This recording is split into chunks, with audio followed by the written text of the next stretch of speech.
Today I'll be calling cable. My name is Wakar Meyer and I'm your Elliott Wave analyst, reviewing what has been and predicting what is likely to be in cable price action.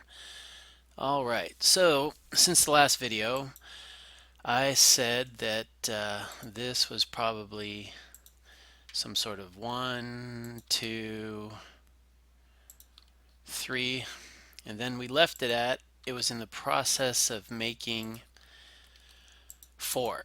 And I said that 4 was probably going to be a triangle because that would alternate with 2, which was a flat. But it turned out that was not the case, although it still alternates with 2, which is a flat.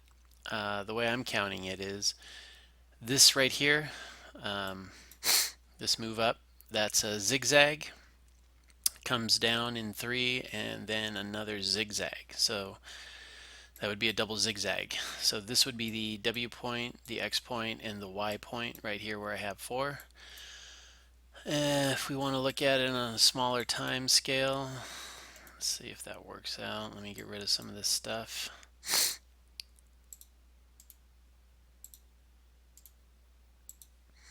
And you can see that this is fairly clearly 3, A, B, C, correction, and then A, B, and C.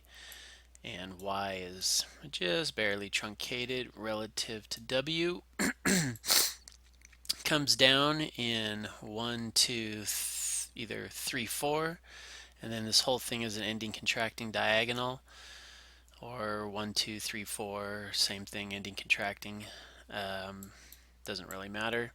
Since then, it's corrected in what could potentially be a zigzag. So you'd have A, B, or excuse me, 1, 2, 3, 4, and 5. Then you have a correction, with obviously 5 being the longest wave. A correction and then another push up. Now, if this is 5, then you could call it a zigzag and call it complete. What I want to know is, and that's a 9-minute chart, is it 5? I don't know. It all depends on degree, right? So,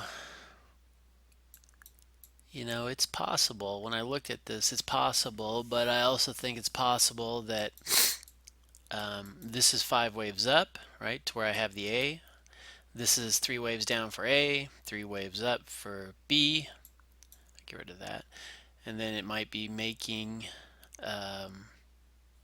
well, actually, now that I think about it, I think it could be making a triangle.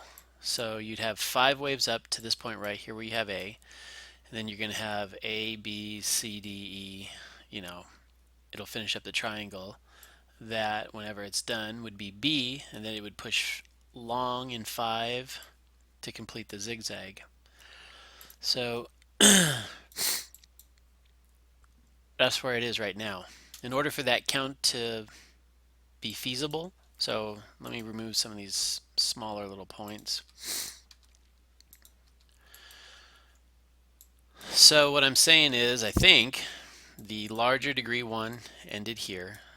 That's about July 9th. Yep. The larger degree 2 ended here, July 25th. So you'd have 1 down, 2 up. And this may be the first wave of the larger third wave, right, of this same degree. You'd have 1, 2, and 3, and this shouldn't be a 1 like that. It should be different. I don't get too hung up on my labeling as long as I know what's going on. So should have like a 1 and then a 2, and then it should move short. A good way of knowing that that's on would be that whenever this up wave is finished, right, you would then put the parallel to wherever the finishing point is, and then you would move it down, and as price comes down and breaks that trend line, that would be a good indicator that the next wave has begun. Now, there's also a possibility, and I'm going to consider this my alt count, that 1 was complete here down in July 9th. This whole entire move up, which I called a zigzag, may have only been A. It could be coming down in B, in which case it would have to retrace 90%. So it would have to come down, this is just a rough estimate, it would have to come down to 148.76, and then it would move up again, taking out this point. So you'd have this up movement, a down movement down to the previous number, 1.48, whatever I said, 6, and then you would move up again. So that's the alternate count. Until then, until that actually materializes, I'm going to just be calling it what I'm calling it, which is 1 down, 2 up, a lesser degree 1, and we're beginning a third wave. That's today's call. I hope you join me again for tomorrow's call.